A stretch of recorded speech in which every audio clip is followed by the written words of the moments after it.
আল্লাহ এই নেতা নেত্রী রাখেন নেতা নেত্রীর বিবরণ দিয়ে আল্লাহ বলেন,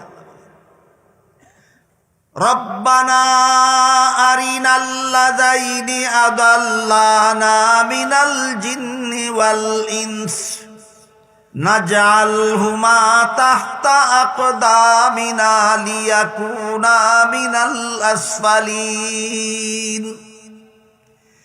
যাদের চাপের মুখে তুমি পাপ করেছ, কোন পাপিষ্ঠ যার চাপের মুখে পাপ করেছিল, সে হাসরের মাঠে আল্লাহকে বলবে যে অমুক আমাকে পাপের কাজ করতে বাধ্য করেছিল, আমার সামনে হাজির করো, তার বুকে লাথি মেরে আগে থেকে জাহান্নামে পৌঁছিয়ে তারপরে আমি জাহান্নামে যাই। যারা কোনো মানুষকে গুনার কাজে চলতে বাধ্য করে এরা।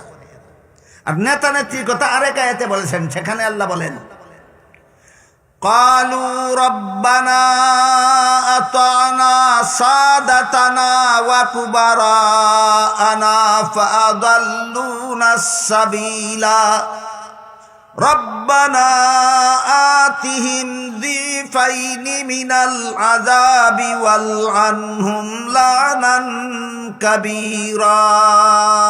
বলবে, হে আল্লাহ, দুনিয়াতে যে নেতা নেত্রীর দল করতাম, এই নেতা নেত্রী নির্দেশ জারি করেছিল দলের কর্মী সদস্যদের উপর, এই হারাম কাজটা তোমাদের করতেই হবে যদি আমাকে নেতার পদে বহাল রাখতে চাও।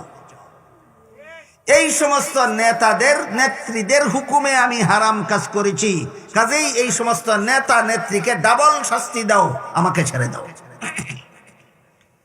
আপনারা কি মনে করেন বর্তমান দুনিয়ার কোনো ভালো মানুষ ভালো পথে চলার ইচ্ছা ছিল, কিন্তু এমন দল করে যে দলের নেতা নেত্রীর চাপের মুখে হারাম কাজ না করে পারে না, এমন পরিস্থিতি আছে কিনা? এরা হাসরের মাঠে আল্লাহকে বলবে, আমার দলের নেতাই বলছিল এই হারাম কাজটা তোমাকে করতেই হবে, আমার দল যদি করো। তার দলের নেত্রী বলবে এই অমুক হারাম কাজটা করতেই হবে, আমার দল যদি করতে হয়। তখন নেতা নেত্রীর চাপে পড়ে করেছি, আমি নিজের ইচ্ছায় করিনি, সুতরাং আমার দলের নেতারে জাহান্নামে দাও, আমার দলের নেত্রীরে জাহান্নামে দাও, আমাকে ছেড়ে দাও। আল্লাহ বলবেন, হবে না। আমার নবী বলেছিলেন, লা তাআতা লিমাখলুকিন ফি মাসিয়াতিল খালিক। যার হুকুম মানলে আল্লাহর হুকুম লঙ্ঘন হয়, তার হুকুম মানা হারাম। সে হুকুম দিল কেন হারাম কাজের? এই জন্য সে যাবে জাহান্নামে। তুই হারাম কাজের হুকুম মানলি কেন?